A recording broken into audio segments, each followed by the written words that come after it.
Bem, hoje estarei dando continuidade à mensagem que fiz a vocês ontem. Há dois deveres que são universais para os homens, para os crentes, para nós que aqui estamos. Comecei falando a vocês, como texto base de minha mensagem, o seguinte: Eclesiastes capítulo 12, versículo 13. De tudo o que se tem ouvido, a suma é: tema a Deus e guarde os seus mandamentos, porque isto é o dever de todo homem. Então, eu comecei falando a vocês ontem de que o dever de todo homem é temer a Deus e guardar seus mandamentos. Não somente isso. A Salomão, ele diz que esses dois deveres que o ser humano tem que fazer não pertence a um grupo religioso. Os adventistas, os assembleanos, os batistas e por aí vai. Não. Ele pertence ao ser humano. Os seres humanos deveriam, todos eles, temerem a Deus e guardar seus mandamentos. Esses são os dois deveres. E ontem eu falei a vocês sobre temer ao Senhor. Temer a Deus não é ter medo dele, mas é obedecer ao Senhor. É o sentido, quando lemos, dá a ideia de que é ter medo de Deus. Não. No caso, temor a Deus significa reconhecimento de que Ele é santo, reconhecimento de que Ele merece nosso respeito e toda a honra. Porque quando você vai no original, você percebe que a tradução ela é essa, de respeito, de honra, não de medo de Deus. Também falei a vocês de que o temor do Senhor é um dos mandamentos mais frequentes na Bíblia. E então você percebe várias pessoas ao longo da Bíblia tendo esse temor ao Senhor. Falei também a vocês sobre um autor que declara sobre esse item de temer a Deus. Veja o que esse autor fala. O temor é como um bichinho escondido sobre uma pedra. Levantando-se a pedra, o bichinho fugirá. Então, é um fato de que o temor é justamente isso. Cuidado, Senhor, não deixe que as coisas te perturbem e te atemorizem. Tudo passa, exceto Deus. Somente Deus é suficiente, diz Norman Peale. Veja que esse autor, ele declara que é necessário que você tenha o temor ao Senhor. É necessário que você coloque Deus em primeiro lugar, porque temer não é ficar com medo. Temer é honrar, temer é reconhecer, temer é colocar Deus em primeiro lugar. Também falei a vocês de que está escrito em Isaías 8:13 o seguinte: Ao Senhor dos exércitos, a ele santificai, seja ele o vosso temor, seja ele o vosso espanto. Mais uma vez, o autor bíblico traz essa referência de que Deus tem que ser colocado mais alto que nós, respeitado, temendo a ele, ou seja, honrando a ele. Bem, hoje vou estar falando a vocês uma segunda parte do versículo. A primeira que falei a vocês, né? Temer a Deus. E a segunda parte é guardar os seus mandamentos. Ali, guardar os mandamentos, o dever de todo homem. Bem, o segundo dever universal que o autor bíblico declara é esse dever de guardar os mandamentos de Deus. Olha, como é difícil estar com uma pessoa que diz que é seu amigo, mas ele não age como alguém que é seu amigo. Imaginemos Deus estando com você e você não agindo como alguém que vive com ele. Quando os seres humanos eram escravos lá no Egito, eles viviam suas próprias regras. Mas aí então que Deus liberta os seres humanos, ele liberta ali o povo de Israel do Egito. Ele começa dizendo: Olha, vocês agora são meus. Portanto, eu vou agora, depois que eu libertei vocês, eu vou agora dar os 10 mandamentos. E aí ele vai lá e dá os 10 mandamentos para o povo de Israel. Primeiro, Deus liberta o povo. Depois, Deus dá os mandamentos. Por isso a importância de você compreender que Deus quer libertar você do jugo de Satanás e Deus quer dar a você as ordens para que viva em harmonia com ele. Existe uma grande diferença em conhecer e guardar os mandamentos do Senhor. Por que eu falo isso? Porque tem uma galera, inclusive de nossa igreja, que conhece a Deus, mas não guarda seus mandamentos. Tem uma galera que conhece os mandamentos de Deus, mas não observa. Quantas vezes já vimos irmãos comendo pedacinho do sábado, outros irmãos comendo ali um pedacinho do mandamento, outros irmãos fazendo coisas que sabidamente não deveriam fazer porque são crentes. Estou falando nem da adventista, são crentes. E os mandamentos do Senhor deixam claro algumas coisas para se viver. Sabem que decididamente Deus, em Sua palavra, fala que o crente deveria agir desse jeito e o irmão não age. Por isso a importância de você entender que existe uma grande diferença entre conhecer e guardar os mandamentos do Senhor. Por exemplo, o jovem rico que se encontrou com Jesus Cristo em Mateus 19. Mateus 19, versículo 16 ao 20, diz assim, ó. 19, 16 ao 20. Eis que alguém aproximou-se-lhes e perguntou: Mestre, que farei eu de bom para alcançar a vida eterna? Respondeu-lhe Jesus: Por que me perguntas acerca do que é bom? Bom só existe um. Se queres, porém, entrar na vida, guarda os mandamentos. E ele lhes perguntou: Quais? Respondeu Jesus: Não matarás, não adulterarás, não furtarás, não dirás falso testemunho, honra teu pai e tua mãe, e amarás o teu próximo como a ti mesmo. Replicou-lhe o jovem: Tudo isso tenho observado. Que me falta ainda? Disse-lhe Jesus: Se queres ser perfeito, vai, vende os teus bens, dá aos pobres, e terás um tesouro no céu. Depois, vem e segue-me. Tendo, porém, o jovem ouvido esta palavra, retirou-se, triste, por ser dono de muitas propriedades. Então, perceba aqui, irmão, que o autor bíblico deixa claro ao dizer as questões do jovem rico, né? O jovem rico, ele conhecia os mandamentos desde a infância. Você pode ver que aqui só se fala a segunda parte dos mandamentos, não se fala a parte dos mandamentos entre Deus, entre o ser humano e Deus, somente entre o ser humano e o ser humano. Por quê? Porque ele era judeu e ele guardava os mandamentos, inclusive os mandamentos acerca dos seres humanos e os seres humanos. Porém, Jesus o encorajou a colocar em prática esses mandamentos. Venda o que você tem e você vai angariar tesouros no céu. Tem muito crente que conhece os mandamentos, está lá indo à igreja, fazendo suas coisas, mas não pratica os mandamentos ao longo de sua vida, ou mesmo quando está fora da igreja. Por isso eu falo a vocês, guardar os mandamentos de Deus é um dever de todo o homem. Falo mais a vocês que esse vocábulo de guardar, né, os mandamentos, eu fui mais a fundo para ver o que significa esse guardar os mandamentos. Guardar significa vigiar, significa defender, significa memorizar, significa preservar.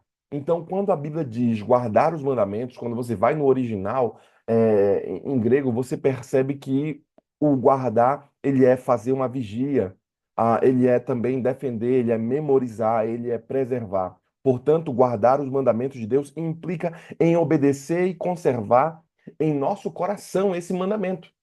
Ou seja, não é algo externo somente, mas tem que estar dentro do coração, como diz Salmo 119, versículo 11. Veja o que o salmista declara sobre esse tema de guardar os mandamentos do Senhor. Salmo 119, versículo 9 ao 11, diz assim, ó. Salmo 119, versículo de 9 ao 11. Guarda no coração as tuas palavras para não pecar contra ti. Guardei no coração, guarda no coração as tuas palavras para não pecar contra ti. Bendito és tu, Senhor. Ensina-me os teus preceitos. Com os lábios tenho narrado todos os teus juízos da tua boca. Veja que o texto deixa claro aqui que o autor fala sobre guardar os mandamentos. Até o 11. Guarda no coração as tuas palavras para não pecar contra ti. Mais uma vez, nós percebemos a importância de guardar os mandamentos do Senhor, implica isso em obedecer e conservar no coração os mandamentos. Eu falo, há um livro que eu uso como base aqui, Reavivamento e os seus resultados na igreja. É um livro velho, que eu tenho aqui, velho assim, antigo, né? Que eu tenho na minha biblioteca da profetisa, Ellen White. Ela diz o seguinte: Deus também tem regulamentos. Nossa singular responsabilidade. Vou ler um pouquinho aqui para vocês. Como Supremo Soberano do universo, Deus ordenou leis para o governo não só de todos os seres vivos, mas de todas as operações da natureza. Todas as coisas, quer grandes, quer pequenas, animadas ou inanimadas, acham-se sujeitas a leis fixas, que não podem ser desrespeitadas. Não há, exceto a esta regra, pois coisa alguma feita pela mão divina foi esquecida pela mente divina. Mas, se bem que tudo na natureza seja governado por lei natural, o homem, tão só como ser inteligente, capaz de compreender seus reclamos, é responsável à lei moral. Ao homem unicamente a coroa de sua criação deu Deus uma consciência para reconhecer as sagradas reivindicações da lei divina e deu-lhe um coração capaz de amá-lo como santa, justa e boa que é. E do homem é requerido pronta e perfeita obediência. Todavia, Deus não obriga a obedecer, deixando-o como livre agente moral. Então, perceba que a autora começa declarando de que, assim como existem leis no universo, existem leis que regem o globo, toda a criação que foi feita, ela respeita essas leis, lei da gravidade, lei da inércia, as leis que são leis naturais, né, do crescimento. Perceba, querido irmão, que assim como ela declara que existem as leis naturais, Deus colocou leis também universais, ou melhor dizendo, os seus mandamentos, os seus 10 mandamentos. Pouco apenas, poucos apenas compreendem o assunto da responsabilidade pessoal do homem. E, no entanto, é questão da maior importância. Podemos, cada qual, obedecer e viver, ou podemos transgredir a lei de Deus, desafiar-lhe a autoridade e receber a punição devida. Vem, pois, a toda a alma com força a questão: devereis obedecer à voz do céu, às 10 palavras proferidas no Sinai, ou seguireis a multidão que pisa aos pés essa lei? Aos que amam a Deus, serás o mais alto deleite obedecer os mandamentos e fazer as coisas agradáveis à sua vista. Mas o coração natural aborrece a lei de Deus e guerreia contra suas santas reivindicações. Os homens cerram a alma à luz divina, recusando-se a andar nela. Ao brilhar sobre eles, santificam a pureza de coração, o favor de Deus e sua esperança do céu, pela egoísta satisfação do ganho profano. Perceba, querido irmão, que a palavra do Senhor e a palavra profetisa deixam claro que a lei de Deus, ela é nossa responsabilidade, assim como está escrito em Eclesiastes capítulo 12, versículo 13. É um dever de todo homem. Eu continuo declarando a vocês mais ainda o que ela declara sobre esse tema da lei. A lei do Senhor, ela é perfeita. Salmo 19, versículo 7. Quão maravilhosa em sua simplicidade, sua amplidão e perfeição é a lei de Jeová. É tão breve que facilmente podemos decorar cada um dos seus preceitos. E, todavia, tão vasta que exprime toda a vontade de Deus. Veja que a lei de Deus exprime a vontade de Deus e é fácil de decorar porque ela é curta. E toma conhecimento não só das ações exteriores, mas dos pensamentos internos, dos desejos e emoção do coração. Não podemos fazer isso às leis humanas, só podemos tratar das ações exteriores. Pode um homem ser transgressor, no entanto, esconder dos olhos humanos os seus maus atos? Pode ele ser criminoso, ladrão ou assassino ou adúltero, mas enquanto não for descoberto, não pode a lei condenar como culpado. A lei de Deus denuncia o ciúme, a inveja, o ódio, a malignidade, a vingança, a concupiscência e a ambição que emerge da alma, mas não encontram expressão em atos exteriores. É um fato que a lei de Deus, As leis humanas, por exemplo, elas só podem prender você se pegarem você no ato ou se tiverem alguma prova. Mas a lei de Deus não. Ela consegue ser contra o ser humano e mostrar ao ser humano, mesmo que ninguém saiba, ela mostra ao ser humano essa questão da inveja, do ódio, da malignidade, a vingança, a concupiscência, a ambição que emerge da alma, mas não encontram expressão em atos exteriores. Ou seja, o cara não fez nada, ninguém nem nunca viu, mas a lei de Deus já o acusa, porque faltou ocasião ou vontade. É um fato que algumas pessoas não cometem determinados pecados, não porque em seus corações não existe a maldade, mas é porque às vezes não tiveram oportunidade, não teve ocasião para que eles cometessem os pecados. E essas emoções pecaminosas serão tomadas em conta no dia em que Deus há de trazer juízo a toda a obra. E até tudo o que está encoberto, quer seja bom, quer seja mal. Eclesiastes capítulo 12, versículo 14. Ou seja, Deus trará de volta aquilo que está encoberto.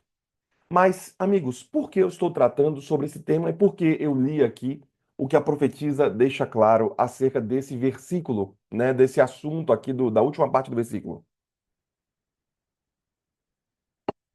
Porque a obediência, de acordo com a profetisa, traz felicidade.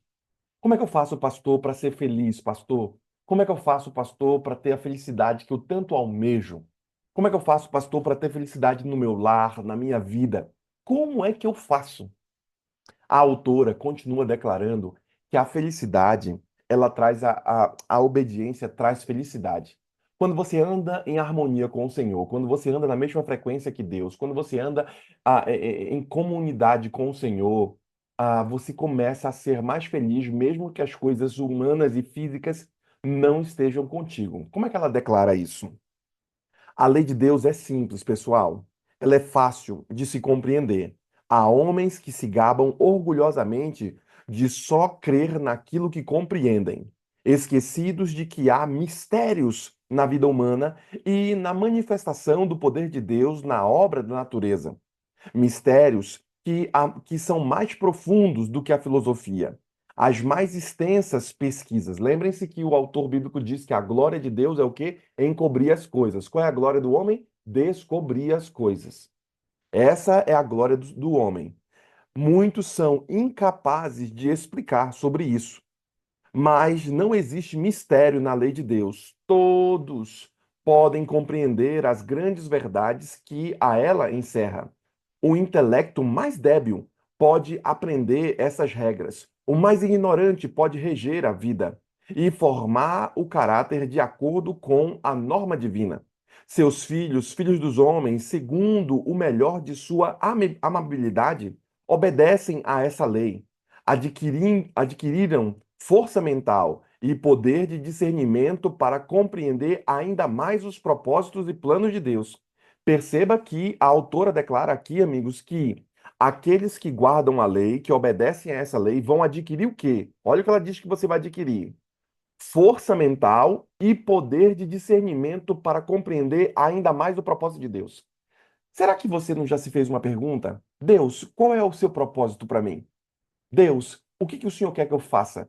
Deus, por onde o Senhor quer que eu ande? Sabe aonde ela diz aonde você vai encontrar força? Ela declara ao dizer aqui, ó, discernimento será dado a você que observa os mandamentos, ainda mais você irá compreender mais ainda os propósitos de Deus. Ou seja, sua mente vai clarificar. Ontem eu estava ouvindo uma autora e ela disse assim: eu pedi a Deus que me desse uma oração, eu pedi a Deus em oração que me desse um discernimento do que fazer, mas que fosse claro como a água, que eu pudesse entender e ver o que Deus quer. É um fato que quando nós nos aproximamos de Deus, o brilho da sua glória também começam a irradiar sobre nós. Assim, quando você fica no sol, você começa a receber a radiação solar e você começa a ficar mais corado, você começa a se queimar mais. Por quê? Porque ao estar na presença da radiação solar, você é modificado. Quando você começa a estar na presença de Deus, obedecendo os seus mandamentos, a felicidade que você quer, ela é natural e ela começa a crescer sobre você. Por quê? Porque é natural as coisas do Senhor. ela continua dizendo ainda mais a vocês. Ah, pá, pá, pá. E esse progresso seria contínuo, ou seja, o progresso de discernimento, de conhecimento do Senhor seria contínuo, não apenas durante a vida presente, mas através dos séculos eternos. Pois, por muito que avancemos no conhecimento da sabedoria e poder de Deus, sempre há um infinito e além. É um fato de que, ao conhecer sua lei e viver sua palavra, ter o entendimento, nós vamos ampliar nossa mente ao ponto de conhecermos tudo quando estivermos no céu. Só que o tudo ainda é pequeno. Por quê? Porque haverá um infinito e além, diz ela. A lei divina requer que amemos a Deus supremamente e ao nosso próximo como a nós mesmos. Sem o exercício desse amor, a mais alta profissão de fé é mera hipocrisia. Ou seja, dizer que amamos a Deus e não amamos ao próximo significaria uma hipocrisia. Por quê? Porque o autor bíblico declara que existem os mandamentos referentes ao ser humano e Deus, que são os quatro primeiros mandamentos, e o restante é o ser humano e o próprio ser humano.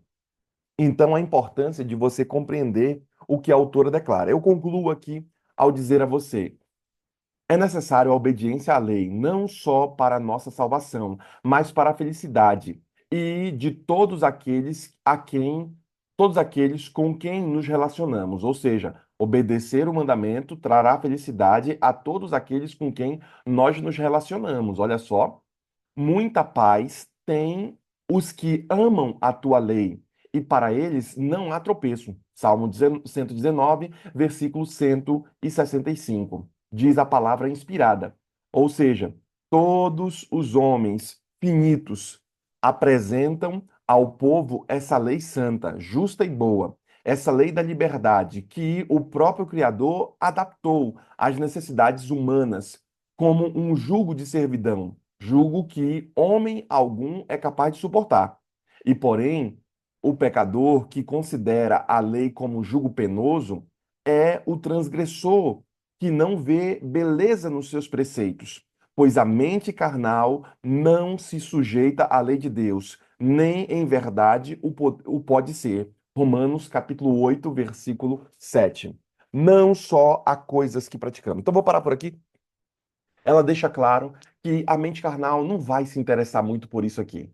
Eu falo, falo, falo, mas o irmão está com mente carnal, então ele não consegue compreender essas coisas do Senhor. Ele está tão distante desse negócio do que Deus quer para ele, que eu falo nos meus sermões, eu leio para vocês, a gente bate a porta do seu coração, mas o cara está com a cabeça tão longe das coisas de Deus, ele está com a terminologia que ela utiliza aqui, com as coisas tanto na carne, né, a vida carnal, que ele não compreende o que a gente quer passar ou o que Deus quer falar para ele. Então, como é que faz para compreender? Você tem que ir seguir a lei de Deus para que se abram os seus horizontes, para que suas fronteiras sejam expandidas. Por quê? Porque senão você não vai compreender as coisas do Senhor. Eu falo mais a vocês porque a terminologia no original de guardar os mandamentos é o quê? Significa vigiar, defender, memorizar, preservar. Está escrito em Provérbios 4, versículo 4: retenha as minhas palavras, o teu coração, guarda os mandamentos e vive, diz Provérbios capítulo 4, versículo 4. É para fazer o quê? Reter a palavra de Deus aonde? No coração. E guardar os mandamentos. Para quê? Para que você viva, para que você tenha abundância. Eclesiastes, já no final da vida de Salomão, Eclesiastes 8, versículo 5, ele diz o seguinte: há uma grande promessa sobre esses mandamentos. Veja o que ele fala: quem guarda o mandamento não experimentará nenhum mal, e o coração do sábio discernirá o tempo e o modo. É um fato de quem guarda os mandamentos vai conseguir ter discernimento, como disse não somente a profetisa, mas também como diz a palavra inspirada aqui de Eclesiastes. Quer ter discernimento? Quer conseguir ver além dos seus olhos? Quer conseguir ver as coisas? Quer sentir o cheiro do enxofre antes do enxofre chegar? Então você precisa ter esse discernimento, guardar os seus mandamentos e não experimentar o mal. E o coração do sábio vai discernir tudo isso. Eu concluo ao declarar a você de que temer a Deus e guardar os seus mandamentos são, de fato, como diz o texto bíblico, o maior dos deveres do ser humano. temer a Deus, guardar seus mandamentos. Deus, ele é o nosso Pai, ele é o nosso Criador. A ele devemos temer e obedecer. Por isso, de tudo que vocês têm ouvido do meu sermão, se vocês esqueceram, a suma é temer a Deus e guarde os seus mandamentos, pois isso é o dever de todo o homem. Eclesiastes capítulo 12, versículo 13. Que Deus o abençoe, que o Espírito Santo esteja com você no dia de hoje e que se abram vossas mentes para que vocês captem e guardem no coração a mensagem de hoje, a mensagem de salvação, os mandamentos de Deus. Temam a Deus e guardem os mandamentos, porque esse é o seu dever. Não é algo romântico, lembre-se disso, do que falei ontem. Não é algo romântico. Não é só para temer a Deus quando você quer, não é só para guardar os mandamentos quando você quer. Não. É um dever de todo crente. Assim como uma mãe tem que levantar de madrugada para dar de mamar ao filho, trocar sua fralda, ela mesmo não quer, ela quer estar dormindo, mas ela levanta por quê? Porque ela sabe que é um dever dela, pelo amor que ela tem àquele pequeno ser, um dever de se levantar e acordar. Ontem eu estava conversando com uma irmã de nossa igreja, a irmã Bela, e você já lembra, não sei se vocês lembram, mas um tempo atrás eu pedi a vocês, já algumas vezes, que Deus desse a madre a ela, ou seja, que abrisse a madre para que ela pudesse ter filhos. E Deus concedeu esse milagre a ela, mais um milagre para a gente colocar aqui na conta do Goal Six. Deus concedeu esse milagre a ela vai ganhar bebê nas próximas semanas e ela vai ter esse bebê. E é um fato que a gente estava conversando, dizendo assim para ela, olha, tu tens que aproveitar, ontem nós ficamos até umas meia-noite lá na reunião, lá na, no- na reunião que nós estávamos, e eu falei para ela, olha, tu tens que aproveitar para dormir enquanto podes, né? Porque depois que o bebê nascer, você não vai ter muito tempo e tal para fazer isso, vai estar cansada e tudo, e a gente entende isso daí. É um fato, irmãos, de que ela vai ter que acordar de madrugada para poder ajudar. Mas por que ela faz isso? Porque ela ama aquele ser. Por que guardamos os mandamentos? Porque devemos respeitar a Deus. Porque mais do que isso, nós amamos ao Senhor. Então nós o respeitamos, nós acordamos mais cedo para vir ao Gol Six, nós buscamos viver Sua palavra, nós comungamos aqui em unidade. Por quê? Porque milagres virão, como já vieram a pessoas aqui no Gol Six. Milagres virão a você. Então permaneça na presença da radiação de Deus a cada manhã. Por quê? Porque Deus vai inundar sua vida e sua casa. Se você quiser ter essa bênção, lembre-se que existem dois deveres, duas regras universais para que a bênção do Senhor chegue até você. Quais são? Temer a Deus e guardar os mandamentos, pois isso é dever de todo homem. Que Deus o abençoe, que Deus esteja com você e que o Espírito Santo esteja a guiá-lo. Vamos orar.